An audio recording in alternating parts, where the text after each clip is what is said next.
بسم اللہ الرحمن الرحیم۔ السلام علیکم۔ آپ دیکھ رہے ہیں اردو ود عظما۔ آج کی اس ویڈیو میں ہم جماعت ہفتم کی اردو کی درسی کتاب سے نظم مسدس حالی کی تشریح کریں گے۔ تو آئیے ویڈیو کا آغاز کرتے ہیں۔ پیارے بچوں، نظم مسدس حالی کے شاعر مولانا الطاف حسین حالی ہیں۔ مولانا الطاف حسین حالی نے یہ نظم سر سید احمد خان کے پرزور اصرار پر لکھی۔ پہلے مولانا الطاف حسین حالی نے اس نظم کا نام مدح جزر اسلام رکھا، لیکن بعد میں یہ نظم مسدس حالی کے نام سے مشہور ہوئی۔ پیارے بچوں، اس نظم کے ہر بند میں 6 مصرے ہیں، تو ایسی نظم جس کے ہر بند میں 6 مصرے ہوں مسدس کہلاتی ہے۔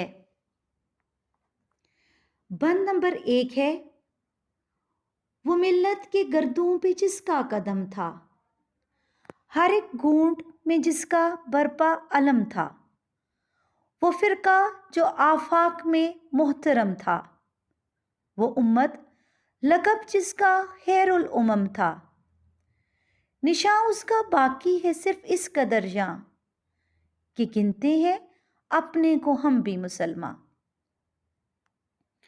پیارے بچوں، نظم مسدس حالی کے اس بند میں شاعر مسلمانوں کے شاندار ماضی کا ذکر کرتے ہوئے کہتا ہے کہ مسلمانوں کو ماضی میں اتنی شاندار فتوحات حاصل ہوئیں کہ اس قوم نے آسمان کی بلندیوں کو چھو لیا۔ مسلمانوں کا علم ہمیشہ سب سے بلند اور اونچا رہا۔ مسلمان قوم وہ قوم تھی جو سب قوموں میں ایک الگ پہچان رکھتی تھی۔ دنیا کی سب قوموں پر مسلمان قوم کی دھاک بیٹھی ہوئی تھی۔ اس قوم کو خیر الامم یعنی بہترین امت کا لقب دیا گیا۔ بند کے آخری شعر میں حالی مسلمانوں کی موجودہ حالت کا ذکر کرتے ہوئے کہتے ہیں کہ اب مسلمان قوم کی یہ حالت ہو چکی ہے کہ ہم مسلمان تو ہیں مگر صرف نام کے مسلمان۔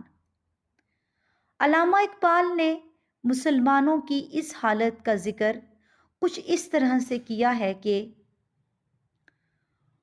کھو دی ہم نے اسلاف سے جو میراث پائی تھی، کھو دی ہم نے اسلاف سے جو میراث پائی تھی، سریا سے زمیں پر آسمان نے ہم کو دے مارا۔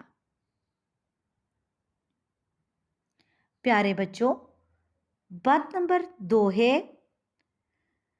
نہ قوموں میں عزت نہ جلسوں میں وقت، نہ اپنوں سے الفت نہ غیروں سے ملت، مزاجوں میں سستی دماغوں میں نخوت، خیالوں میں پستی کمالوں سے نفرت، عداوت نہاد دوستی آشکارا، غرض کی تواضع غرض کی مدارا۔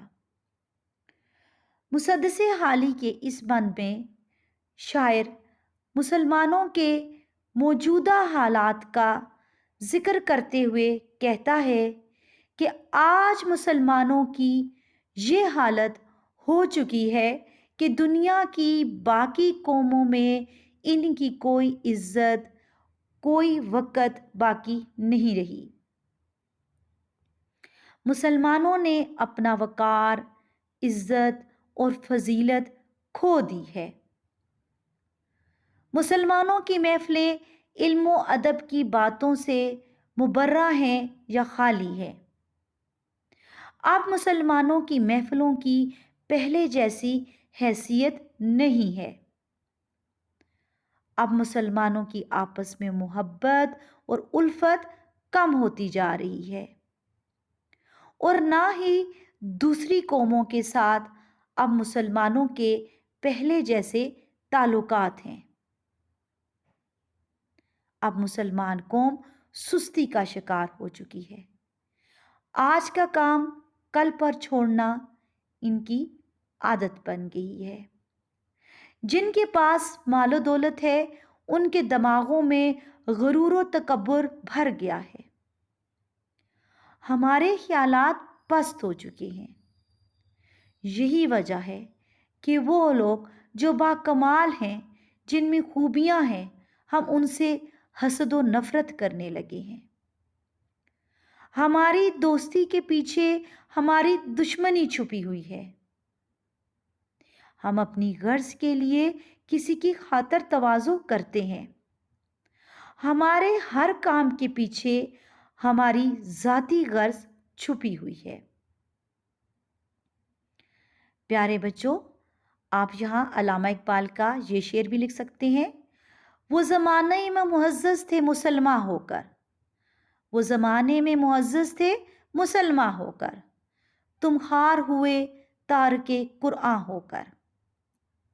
یا آپ یہ شعر بھی اس بند کی تشریح میں لکھ سکتے ہیں: ہر کوئی مست ذوق تن آسانی ہے، ہر کوئی مست ذوق تن آسانی ہے، تم مسلمان ہو یہ انداز مسلمانی ہے۔ بند نمبر 3 ہے: ہنر ہے نہ تم میں فضیلت ہے باقی، نہ علم و ادب ہے نہ حکمت ہے باقی، نہ منطق ہے باقی نہ حیت ہے باقی، اگر ہے تو کچھ قابلیت ہے باقی۔ اندھیرا نہ چھا جائے اس گھر میں دیکھو، پھر اکسا دو اس ٹمٹماتے دیے کو۔ پیارے بچوں، نظم کے اس بند میں حالی مسلمانوں کو مخاطب کرتے ہوئے کہتے ہیں کہ اے مسلمانوں، اب تم میں نہ کوئی ہنر باقی ہے اور نہ کوئی فن۔ ماضی میں تمہیں اپنے ہنر و فن کی وجہ سے تمام قوموں پر فضیلت حاصل تھی۔ اب تم میں علم و ادب، حکمت اور دانش مندی باقی نہیں رہی۔ اب تمہاری بات چیت میں نہ پہلے جیسی منطق ہے اور نہ ہی اب تمہاری حالت پہلے جیسی ہے۔ یہاں حالی امید کا اظہار کرتے ہوئے کہتے ہیں کہ لیکن مسلمانوں، اب بھی تم میں کچھ قابلیت باقی ہے، اس لیے ضروری ہے کہ محنت اور جدوجہد کرو تاکہ آزادی کا یہ ٹمٹماتا ہوا دیا بجھنے نہ پائے اور دوبارہ جلنے لگے۔ کہیں ایسا نہ ہو کہ آزادی کا یہ دیا بجھ جائے اور تم غلامی کے اندھیروں میں بھٹکتے رہ جاؤ، یعنی دوبارہ میدان عمل میں آؤ اس سے پہلے کہ تمہارا نام و نشان مٹ جائے یا ختم ہو جائے۔ بند نمبر 4 ہے: بہت ہم میں ہے اور تم میں جوہر ہے مخفی، خبر کچھ نہ ہم کو نہ تم کو ہے جن کی، اگر جیتے جی کچھ نہ ان کی خبر لی، تو ہو جائیں گے مل کے مٹی میں مٹی۔ یہ جوہر ہے ہم میں امانت خدا کی، مبادہ تلف ہو ودیعت خدا کی۔ پیارے بچوں، شاعر مسلمانوں کی خوبیاں، اس بند میں شاعر مسلمانوں کی خوبیاں بیان کرتے ہوئے کہتا ہے کہ اے مسلمانوں، تم میں بہت سے جوہر اور خوبیاں چھپی ہوئی ہیں، لیکن ہم اپنی خوبیوں کو بھول چکے ہیں۔ اگر ہم نے اپنی زندگی میں ان خوبیوں کو اپنے اندر تلاش نہ کیا تو ہماری یہ خوبیاں ہمارے مرنے کے بعد ہمارے ساتھ مٹی میں مل کر مٹی ہو جائیں گی، کیونکہ اللہ تعالیٰ نے قرآن پاک میں بار بار فرمایا ہے کہ آیت کا ترجمہ ہے، ہر انسان نے موت کا مزہ چکھنا ہے۔ ہماری یہ خوبیاں ہمارے اندر اللہ تعالیٰ کی امانت ہے۔ کہیں ایسا نہ ہو کہ اللہ تعالیٰ کی دی ہوئی یہ خوبصورت امانت ہمارے مرنے کے ساتھ ہی مٹی میں مل کر ضائع ہو جائے۔ بند نمبر 5 ہے، یہی جو کہ پھرتے ہیں بے علم و جاہل، بہت ان میں ہے جن کے جوہر ہیں قابل، رذائل میں پنہاں ہے ان کے فضائل، انہی ناقصوں میں ہے پوشیدہ کامل، نہ ہوتے اگر مائل لہو و بازی، ہزاروں انہی میں تھے توسی و رازی۔ پیارے بچوں، شاعر اس بند میں مسلمانوں کی حالت پر افسوس کا اظہار کرتے ہوئے کہتا ہے کہ اب بہت سے مسلمان ایسے ہیں جو علم سے دور اور جاہل پھر رہے ہیں۔ ان مسلمانوں میں بہت سی خوبیاں اور جوہر چھپے ہوئے ہیں، بے شک وہ قابلیت رکھتے ہیں، لیکن علم کی کمی نے ان کے جوہر ضائع کر دی ہیں۔ ان کی خوبیوں میں ان کی خامیوں میں ان کی خوبیاں چھپی ہوئی ہیں۔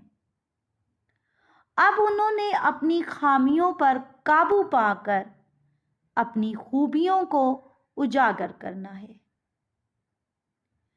انہی ناقص لوگوں میں کامل لوگ چھپے ہوئے ہیں۔ اگر یہ لوگ ایک دوسرے کے خون کے پیاسے نہ ہوتے اور قتل و غارت نہ کرتے تو ان میں بہت سے نصیر الدین طوسی اور فخر الدین رازی جیسے ریاضی دان اور سائنسدان پیدا ہو سکتے تھے۔ پیارے بچوں، نصیر الدین طوسی اور فخر الدین رازی تاریخ میں بہت بڑے فقہ دان، ریاضی دان اور سائنسدان گزر چکی ہیں۔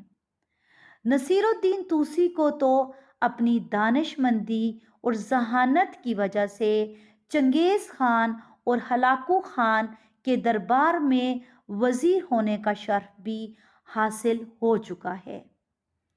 تو شاعر یہاں مسلمانوں کو نصیر الدین طوسی اور فخر الدین رازی کی مثال دے رہا ہے کہ اگر مسلمان اپنے اندر وہ جوہر اور خوبیاں جو چھپی ہوئی ہیں اگر انہیں تلاش کر لیں اور آپس میں نا اتفاقی اور قتل و غارت کو چھوڑ دیں تو آج بھی مسلمانوں میں نصیر الدین طوسی اور فخر الدین رازی جیسے دانش مند ذہین لوگ موجود ہیں۔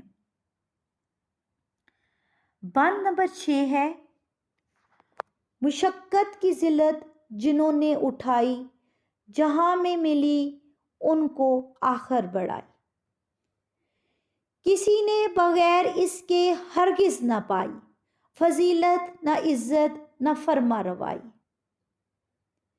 نہال اس گلستاں میں جتنے بڑے ہیں، ہمیشہ وہ نیچے سے اوپر چڑھے ہیں۔